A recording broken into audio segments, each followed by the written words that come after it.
Welcome to Up to So Good, the podcast that unlocks the secrets of creating a purpose-driven business so we can all make this world a better place. Come join the conversation. Hello and welcome to Up to So Good, the podcast that explores the purpose of business. I'm your host, Lena Menro.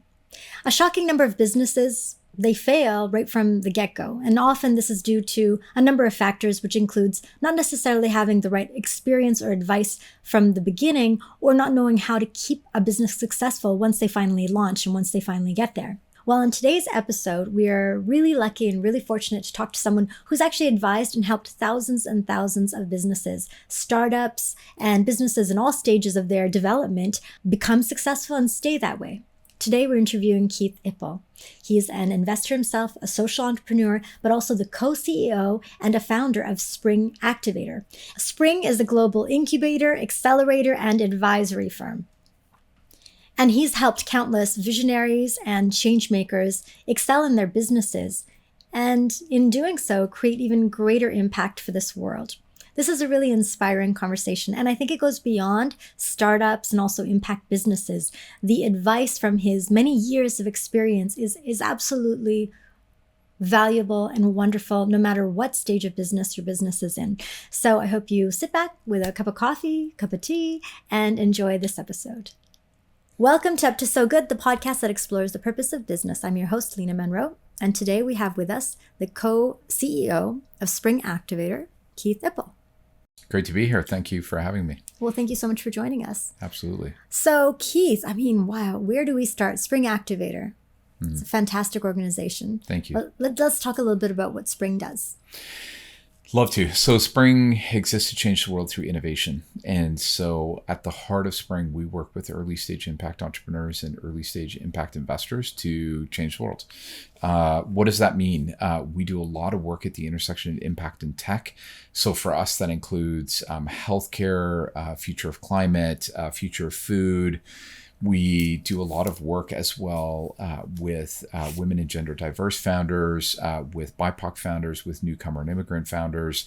And really, ultimately, what we're trying to do is help early stage companies to unlock that, growth, product market fit is a term that we all love to use, often raise the first and or second round of capital, help investors to find their place in impact, to add, the classically, return on investment is that mix of risk and return. And so we like to add that third layer, which is risk, return, and impact. And together, I think those two communities, being founders and investors, they have the power to change the world for the better. And that's what we're trying to foster. Amazing. So it's basically, it's an accelerator, but also I've heard terms like incubator. And what does this mean, incubator? Well, this is actually a great way for us to help all of the audience, wow their friends at the next cocktail party, right? And so incubator is this term that we often use for companies at the earliest stages, often pre-launch. They're looking to do idea validation. They're looking to really build an understanding of what it means to be a great entrepreneur and to get into market. An accelerator often is an organization or a program that helps people to accelerate their growth in the market, unlock what we call product market fit, which I mentioned earlier, and really is a way for them often to raise their first round of capital. There's a third term that actually is really important and actually anchors a lot of what we do now as well, which is a venture studio. And a venture studio, unlike an accelerator, it's a 100% bespoke approach to work with companies to help them to unlock a certain aspect of their business. Okay. Sometimes that's technology, sometimes it's fundraising, and sometimes it's go-to-market growth. And in our case at Spring, our Grow Venture Studio is exactly that. It is a growth venture studio focused on go-to-market, sales-centric, unlocking revenue, unlocking pilots, right? And really getting people to go there. So Incubator, Accelerator, Venture Studio at your next cocktail party. Incubator, Accelerator, Venture Studio. Yeah. And basically, if you are, well, okay, I should actually ask you this instead of stating it, but where do you need to be in the creation of your product or your venture to come to the Spring Activator? Yeah, so typically it's spring. Entrepreneurs are coming to us somewhere kind of 6 months pre-launch to about 2 million in annual revenue. Okay. And it's really about the combination of empowering education, access to really strong subject matter expertise, access to network, access to capital. And so sometimes founders are saying, hey, I need to raise my first or next round, or I don't know how to go from pilot to contract, or I don't know how to turn my first customers into repeatable customers. These are some of the questions that we hear. And when entrepreneurs are surfacing those questions, it's a good time to call Spring. Amazing. So that's a wide range of people. It is. That are accessing the resources and the incubation and the accelerator, I guess, services. Correct. That you provide. So 6 months pre-launch, and these companies, they don't have revenue, up to 2 million. Correct. That's beautiful. Yeah, and it's interesting because if you're, for example, like a clean tech company, hardware, AI, but a lot of deep tech, then that's often where we'll talk to them early pre-launch. Mm-hmm. If you're a software as a service company, if you're a CPG impact food business, often they'll contact us when they're in revenue. Oh, I see. And so sometimes the lever that we would pull is around the amount of tech that's involved or intellectual property. And when they have more tech, typically they need more help, direction, guidance pre-launch, because they need to get those pilots, those proofs of concept, linking in, kind of granting programs to help them get there. And so for us, we understand that the fulcrum is always around funding for early stage entrepreneurs. Ideally, it comes from revenue, but also grants, loans, angel investors, venture capital funds. And so that's really where we built our expertise is really helping to unlock capital, both for founders and investors alike, for early stage impact. Amazing. Yeah. It's such a unique business. It is. It is. You're the only person I know that's a co-CEO or at all involved in an activator type of a business. So it is very unique. Tell me more about. I want to know what got you interested in all of this, and what your role is as a co-CEO, because actually that's also somewhat rare. And I want to preface this by saying we know each other a little bit. Yeah, right? absolutely.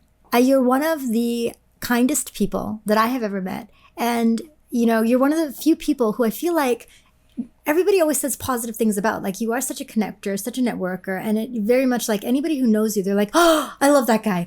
Keith, I love that guy. You have a very, very positive reputation, and people know that about you. I appreciate that. So I wonder, so I feel like the whole co-CEO thing probably works really well for you because it seems like you are already a very collaborative person. But tell me what that world is like. Yeah. As co-CEO. Mm-hmm.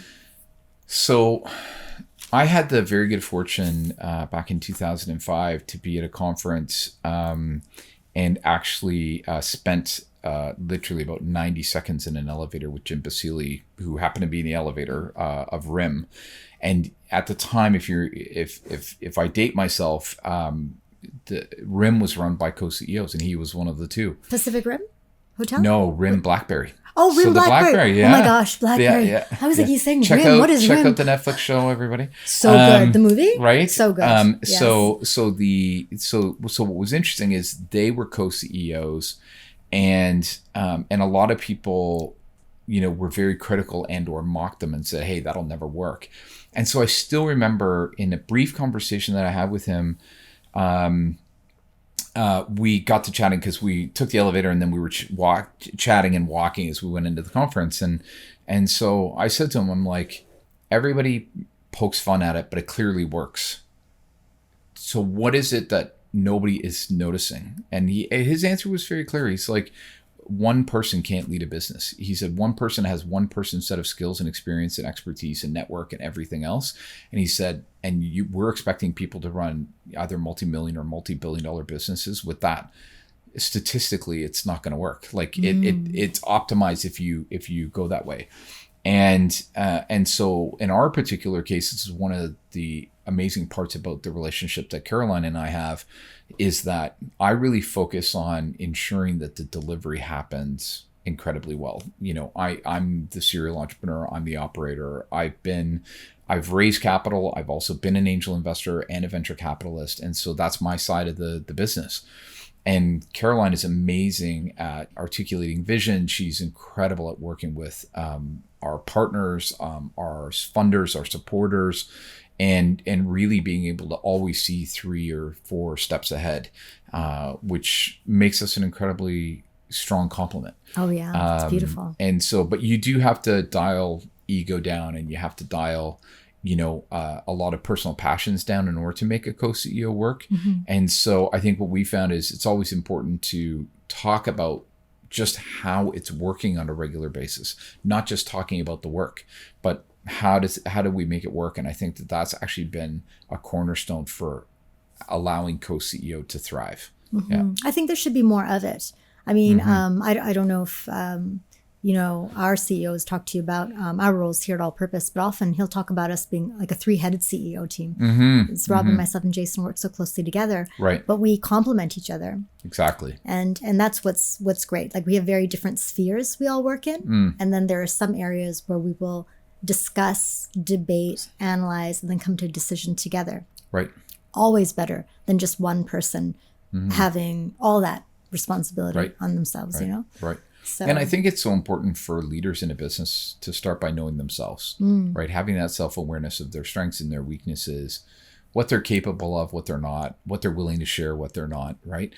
Steve Jobs probably wouldn't have wanted a co-CEO. Terry Cook, I bet you I could have seen him with a co-CEO, and so different people, different moments in time.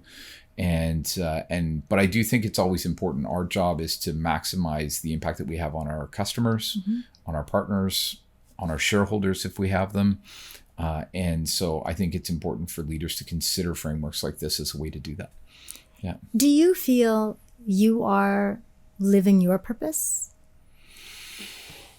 Wow, that's such a great question. I'm not sure anybody's actually asked me that question before.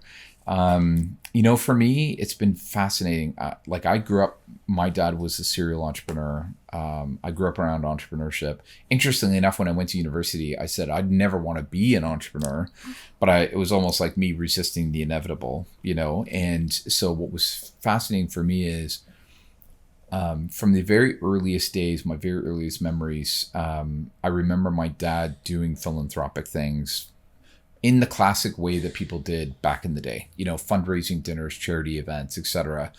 And so I was always drawn to that part of like, how do you do good? And so for me, this world that I'm in now, living my purpose, I actually feel like I am in that moment, as in I think my greatest strengths are at early stage. The entrepreneur journey, getting through the messiness to get to clarity. And obviously to do that with people who are actively trying to make the world a better place. That's my passion, but also helping people to reconcile or complement being an entrepreneur in doing that. And then the final piece is I do love to coach and mentor and support and help, and so, I don't think, I think back to when I was a kid, I'm not convinced there was ever a stray dog in our town, because eventually they'd run by our house and then we'd take them in. Yeah. And sometimes people, sometimes dogs, you know what I mean? Like, wow. So I do feel like that's just a part of who I am. And so, but I do think in this crazy hyper speed world that we're in, I think entrepreneurs need to know that they're not alone. And I think they need to know that they don't have to make rookie mistakes, because for sure 16 other entrepreneurs have tried to do what they're doing. And so helping people to really get to clarity quickly, I think is something that I'm deeply passionate about. So I'd say yes, I am. That is so beautiful. Yeah, thank you. And has that your vision of what this was when you first joined, and you first I guess it was 2014 when you had joined? So we launched Spring in January of 2014. And so when we started Spring, is where we are today, is that what we envisioned? Absolutely not. In that the size and the scale of Spring, 12 years, 3,500 entrepreneurs, 1,200 investors. We've worked in 21 countries around the world. Yes, that, so I think the tagline is there. How we have gotten there, definitely radically different from what we originally thought. And the reason for that is because we're very customer centric. And so we're constantly listening to the customer. And so what's fascinating is every industry, right? All purpose creative, spraying everybody else. Every industry has an innovation life cycle. What's fascinating is ours probably is the fastest in terms of innovation and iteration. Why? Because the customer is entrepreneurs. So they themselves are the innovators, and then they have needs. And so those needs evolve so rapidly that, for us, we've had to evolve in very rapid iterations. And so 12 years in, Spring has had 4 iterations. Oh my gosh. That is amazing. Customers the same. Yes. The intent is the same. Right. The solutions, very similar, but the go-to-market and the how has evolved according to the needs of the customer. And so we continue to try and do that. 4 iterations. Yeah. I think that's happening with all kinds of companies, and I think it's becoming faster and faster. The need to iterate quickly because of the changing landscape. Agreed. And also because of AI, because of technology and all. But let's go back. You said the innovation life cycle, and I'm not sure all of our audience knows what that is. So let's back up and explain. What do you mean by innovation life cycle? Yeah, so the premise is that every industry that exists goes through a cycle whereby new players, new companies, new actors come in and disrupt the solution side of the industry. They bring fresh ideas, sometimes technology, sometimes business models, sometimes pricing models, right? And so that's one side of disruption. Another side of disruption can occur on the customer side.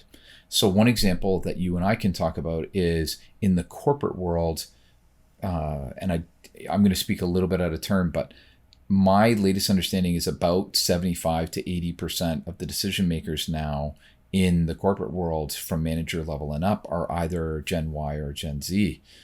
And so they have different approaches to investigation of solutions, problem solving, selection processes, etc.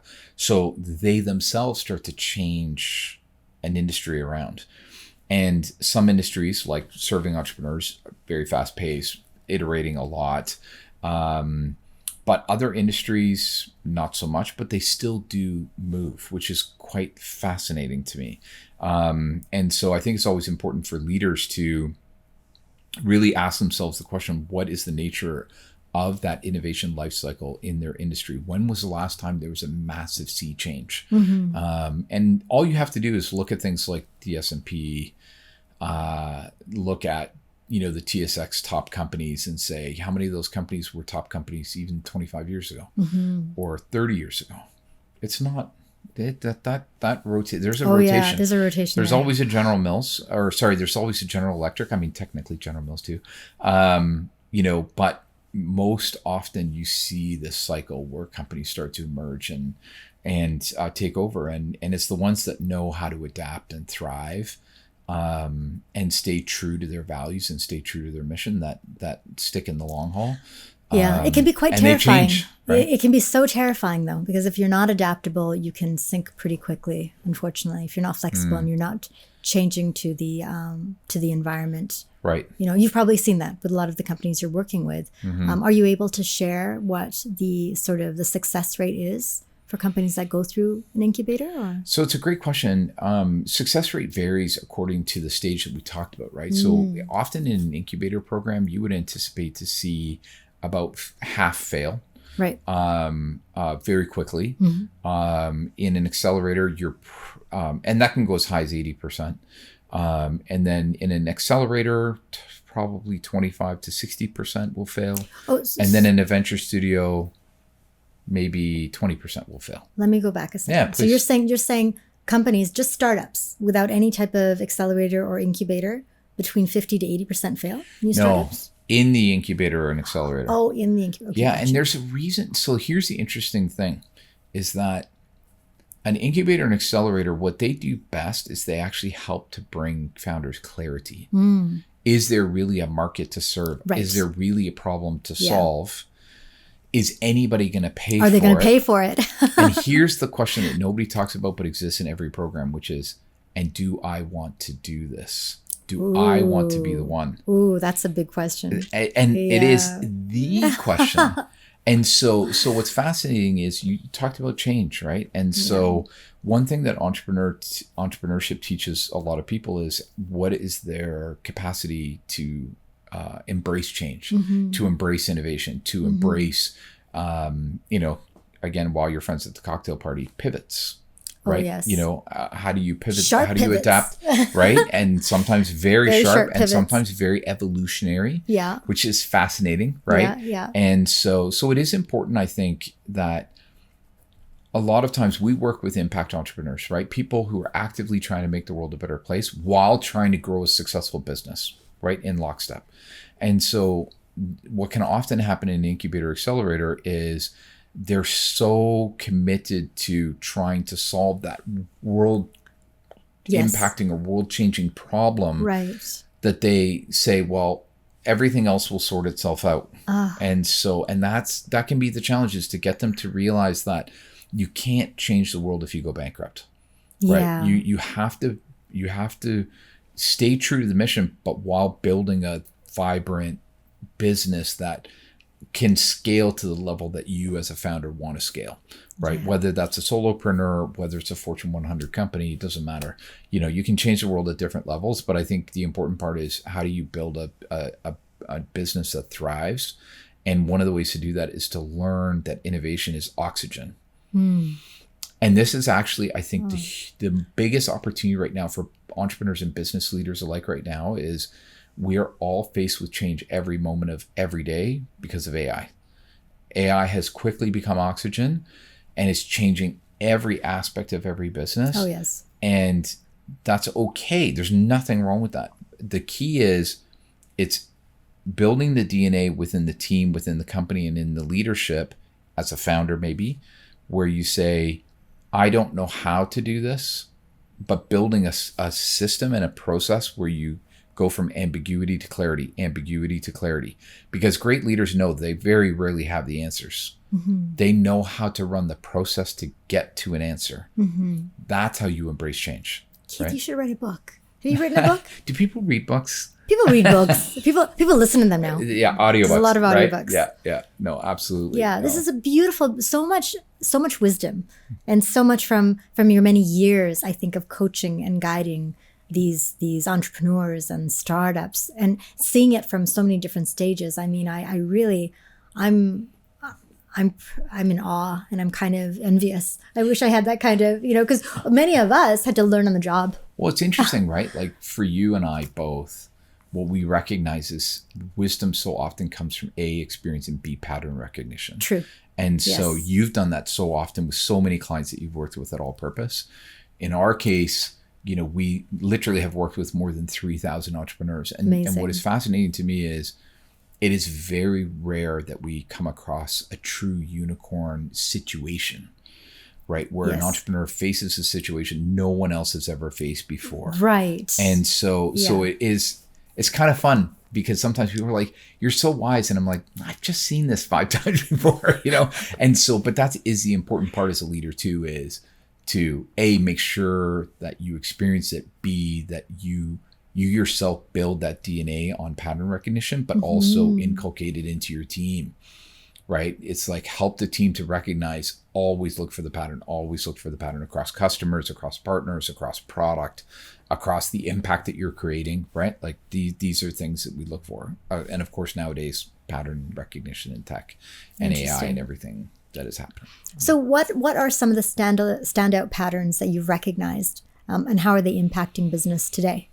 And maybe even in the near term? Are you able to comment on that?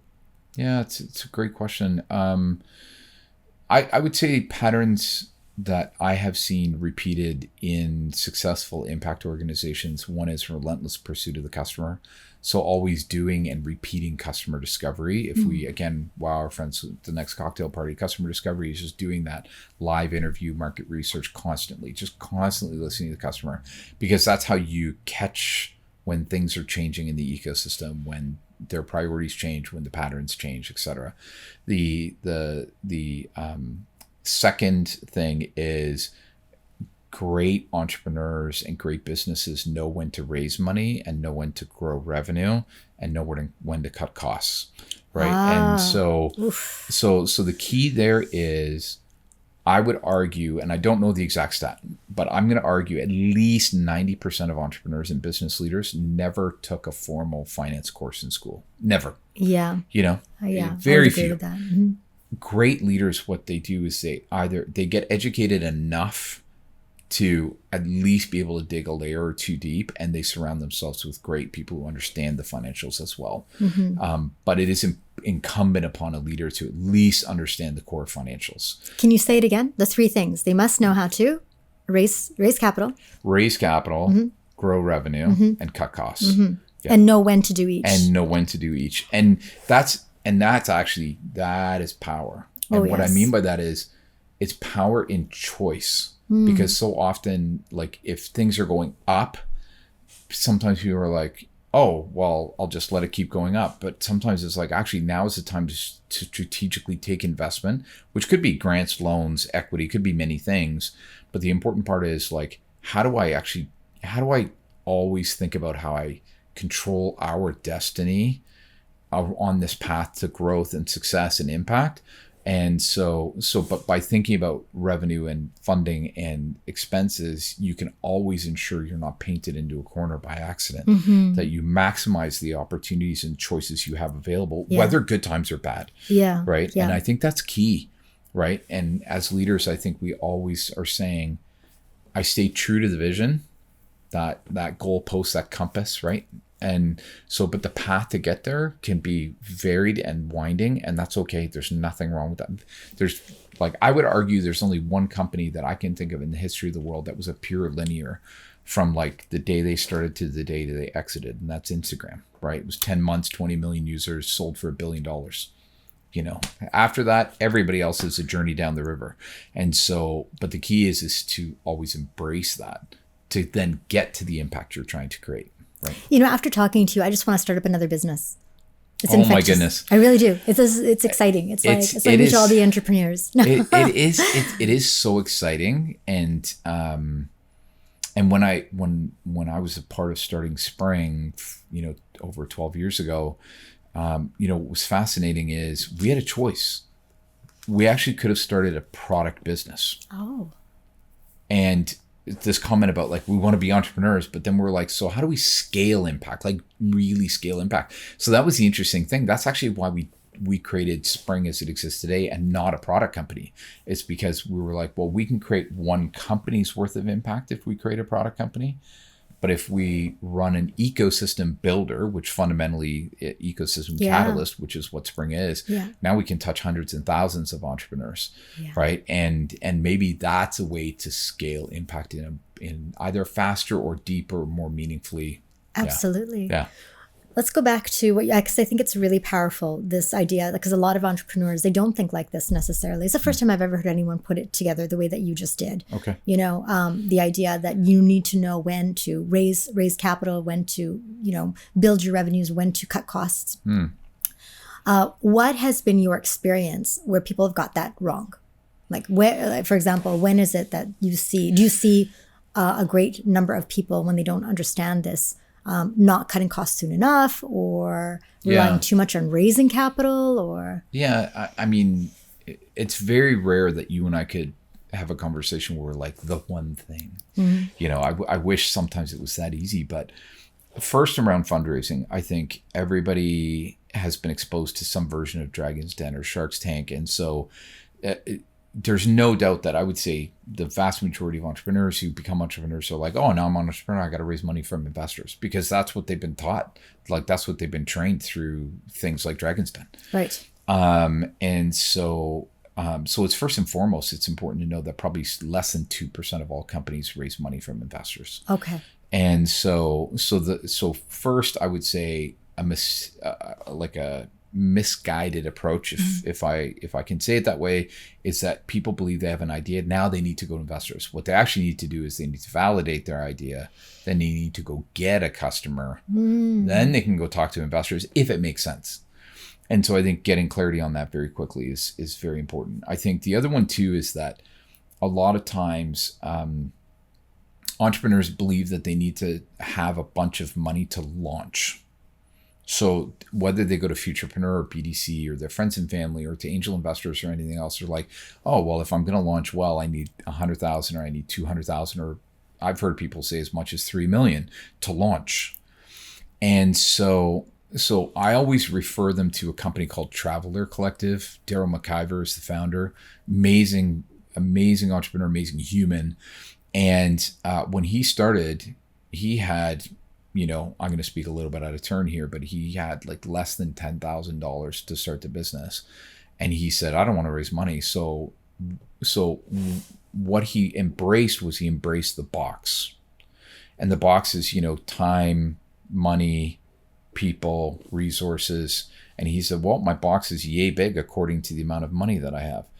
So that freed him to then make decisions accordingly. And so my encouragement always when I talk to entrepreneurs is like, they're like, hey, I need to raise money in order to get to launch. And my comment always is, that's not true.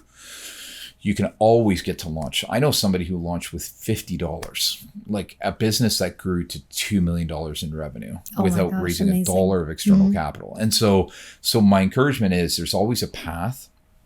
And then on cutting costs, like your comment there is the cliche term that I use is, if you feel like the business is maybe starting to hop off the rails a little bit, like, the car is starting to slide on the wet road, then my encouragement always is to entrepreneurs is to say, if it feels like things are going off the rails, they're not, they're already in the ditch. The best way as an entrepreneur to respond to crisis is to just embrace the crisis. And whether it's small or large, worry about the size of the crisis later. But the important part is to say, pause, we have a problem, whatever that problem is.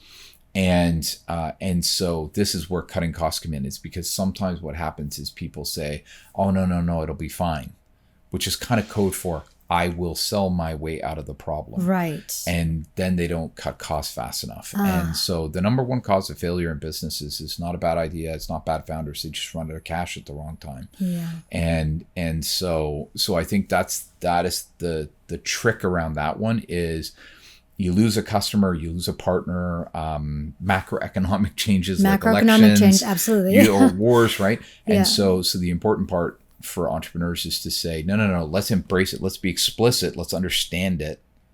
Then understand the scope and size, be very objective about it. And then we can, be cost efficient. We can be resource efficient. And we can ensure that we can continue to thrive, maybe down a slightly different or very different path. Yeah. Wow. What are some surprising twists and turns that you've seen a lot of the entrepreneurs face? Are there some common ones that always sort of surprise them, but in your view, now that you've had so much experience, with hindsight, yeah, it's a great question. I would say a few things. One is cash flow going tight surprises many entrepreneurs. Again, you remember we talked about a lack of financial education that the average entrepreneur has, and so I think being having a really close eye on cash flow early on, that often will catch people the first time. They don't even need to be a second time entrepreneur. It catches you once, you'll never forget it. You'll never forget. And so that's definitely one.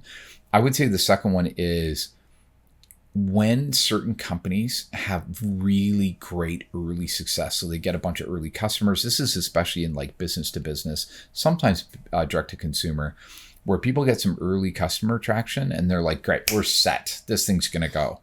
And then it just plateaus because their assumptions about the size of the market were wrong. Right. And so definitely have seen that a lot of times where people get caught out because they're like, oh, the market's this big. Right. And so what that can do sometimes is it can force them to, for example, do geographic expansion faster, think about new market segments faster, right? Like, so you start to see those things. I mentioned Traveler Collective earlier. This is such a great story. If anybody wants to check it out, travelercollective.com. And he started selling keychains where what you could do is you could put these little metal discs on one side of the keychain with the country code of every country you've ever visited. And then they added like national parks, etc. And so what was fascinating is they got to a certain level and then it plateaued. And so then Daryl and the team were like, I wonder what happened. So they started looking in their customer data, and then they actually realized that a lot of the customers were women. And the team was like, didn't expect that many women to want a keychain. So they started reaching out to the customers, and they're like, hey, so were you looking for a keychain? And almost all the women were like, no. And they're like, so, and this is a funny thing is for an entrepreneur to say to their customer, they're like, so why did you buy it? Yeah. They're like, because it's the only thing you offered. And then he's like, well, what would you have wanted? And they're like, well, how about a chain? So then 3 weeks later, he had a chain where you could put the discs on the chain. And I think his revenue doubled in like 4 months. Wow. So they had an assumption, bunch of guys buying. Yeah. Guys weren't buying, not in the way that they were expecting, but women were in the ways they weren't expecting. So then it caused them to have to pivot. But that was the surprise. It was like, plateau, what do we do? Right. And again, it goes back to that earlier conversation that you and I were having about pattern recognition, where Daryl and the team didn't have the answer, but they knew how to get to the answer, which was go back to the customer, interview the customer, find out what's changed. Right. And so I think that's so crucial. That's so that would be the second big surprise. And then the third one, and I'm hoping I'm going to make you laugh when I say this. The third one is the surprise when they find out that investors don't like their company. And they're not interested in investing. Wow. And because as a founder, right, when you birth a company, it's your baby. Right. But when you have a real baby in real life and you walk down the street with a stroller and you ask everybody if your baby is cute, they all say yes. Whether they're just being polite or not, I don't know. And so, but when you walk down a row of investors and you say, here's my baby, they're more than happy to tell you that it's ugly, right? Wow. And so I don't like the space. I don't like your business model. You're not different enough from the competition, like everything. And so that is often a shock to entrepreneurs because it's their company. It's their baby. They believe it. They breathe it, right? They bleed for it. And so then to find out that 90% of investors have no interest whatsoever is a big surprise. And so, there you go. Well, okay. This is so great. All right. The three things, just to recap, correct me if I haven't said this correctly, but one, the shock would be not having enough, running out of cash flow before they thought they would. Another one is early successes and as a mirage. As a mirage, And Yeah. I bet early success also can create a bunch of false confidence as well. Maybe even excessive spending, bad habits. It's like this. It's always going to be like this, right? And then the third one being not prepared for people not to fall in love with your baby. Yeah, exactly. Criticize it, break it down, tear it down. And the reason too, just to extend that last one, is because when you're fundraising, you're already a founder or a CEO of a company. Yeah. And so you have a full-time job. So in reality, most entrepreneurs, what they want to do is walk up to a person and treat them like an ATM.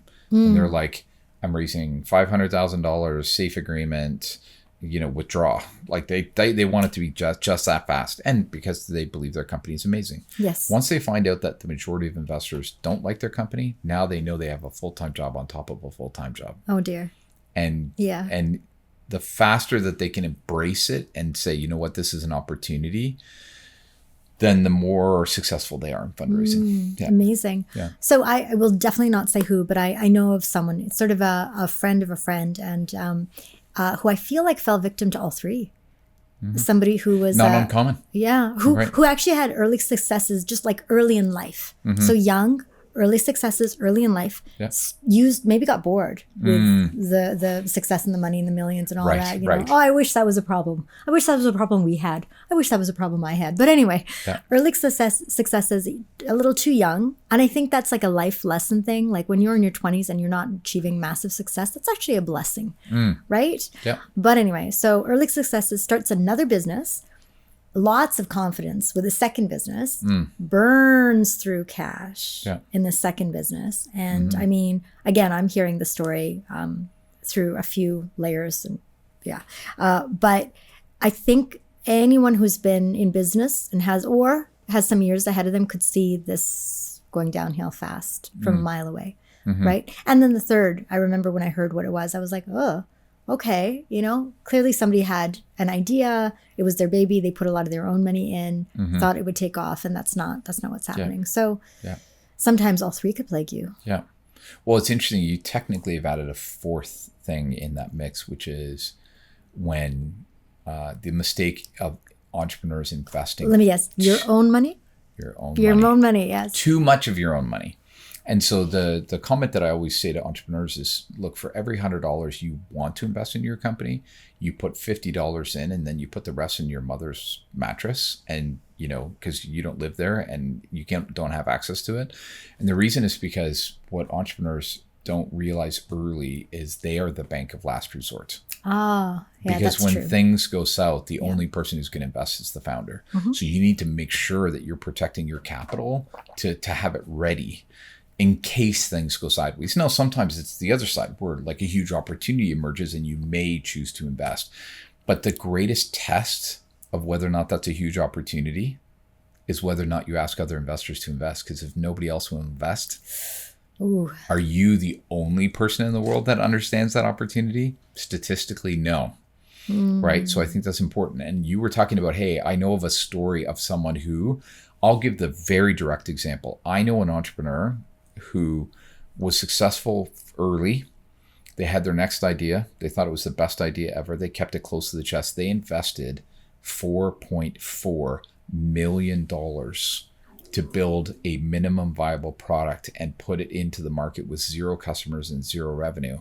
4.4 million, because they were that sure. And It failed within a year. It failed? Within a year. Oh, went dear. bankrupt. And so that's the extreme example, right? But I do think it's important to note, like these little scenarios that you and I are talking about, all of these are easily avoidable when you surround yourself with an amazing community of like-minded entrepreneurs who have their different levels of accumulated wisdom. And remember that whatever situation or opportunity you're facing, chances are 16 other entrepreneurs have faced it before. It's a chance to reality check, gut check, avoid a rookie mistake, avoid hubris, over optimism, whatever you want to call it. Yeah. But that's the key, is when you surround yourself with great people, then you have the ability to sidestep these and or have somebody catch you before you fall off the edge, right? Mm-hmm. And that's, I think, really critical, Yeah. And it's one of the reasons why we started Spring, is because I had been a 3-time entrepreneur prior to launching Spring Activator. And so for me, like, by the time I got to Spring, I was like, all those things that I had to learn the hard way, other people have had to learn the hard way. And I knew, I looked around and saying, it's like by the thousands. Wow. Entrepreneurs all have to try and quote unquote figure it out themselves. Yeah. It's a myth. Let's overcome that, Yeah.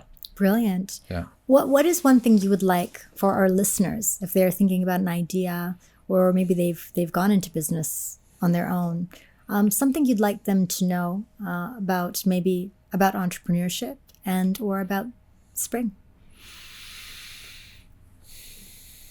Yeah. Entrepreneurship is hard. It's incredibly rewarding. But you need to be grounded in your vision and your mission and your why. You need to make sure that your family is 100% bought into that. And you need to talk about it regularly. I think that's critical always for an entrepreneur. Because again, good times and bad. Hey, when it's good times and you bring a sports car home, fun, but when it's not, everybody's along for the ride. And so I think always making sure that you have buy-in. I think the companion to that is build that community of CEOs around you who've been there, done that. Those are essentials, I think. So that's my advice to entrepreneurs out there. I would never go back to the corporate world never, it is the just this drug of entrepreneurship, right? But I think if I want people to know something about Spring, is that Spring is that community. If you want to make the world a better place and you either don't know how or you've been doing it for 10 years, Spring is your community, and we meet you where you are. So whether you're trying to grow revenue, whether you're trying to sort out a mess, or whether you're trying to raise a meaningful round of investment capital, we'll meet you where you are. And if we don't have it, we'll refer you to the right person. But the important part is don't try and do it alone, because there's no need to. because there's an amazing community of entrepreneurs and experts and investors out there who want to see you succeed, because they want to see you create the impact that you believe you will create, right? And I think that's crucial, right? Yeah. You're such a wise older soul. You know that? It's on a soul level. There's See, the wisdom people there. in the podcast don't know my haircut. So that's the key when you say that. Like, I'm just saying, everybody, like, watch the photo. From a soul age, not from like a physical year. I meant like old soul. Right? From a soul perspective. So we'll have the link to your website and details on when we upload everything. But if people want to contact you, say on LinkedIn, are you okay with that? Absolutely, yeah. And the benefit they have is there's only 2 Keith Ippels in the world. Oh, that's wonderful. And the other one's my dad. Oh, so they can talk to him too? They can talk to him too, but he's go. the Belleville Keith and I'm the Vancouver Keith. Okay, so you're the only Vancouver Keith. I'm the only Vancouver Keith. Wow, that's wonderful. Right? Well, thank you so much for being on our show. I appreciate the time. Thank you. And thank you for doing what you do. Well, I would say the same to you. Thank you so much. And thank you, Spring, for doing all the things that you guys do. Appreciate it. If you'd like to sing with me, you can, but you won't, hey? No, yeah. If okay. Everybody needs to know, I have many gifts. One of them is definitely not I'll singing. do it for you. Thank you. Keith and Spring are up to so good. I mean, that wasn't good singing, but that was great. It's just a thing we do. Oh, well done. It's a thing. Well done. All right. Well, Amazing. Thanks so much. And thank you, everyone, for joining us. Well, that's all the time we have for today's show. Thank you so much for joining us. And if you've enjoyed the show, please subscribe, hit the like button, or share an episode. And if you have any feedback, questions, or comments, or show ideas, you can email us directly at hello@allpurpose.io. Thank you once again for joining us. We'll see you next time.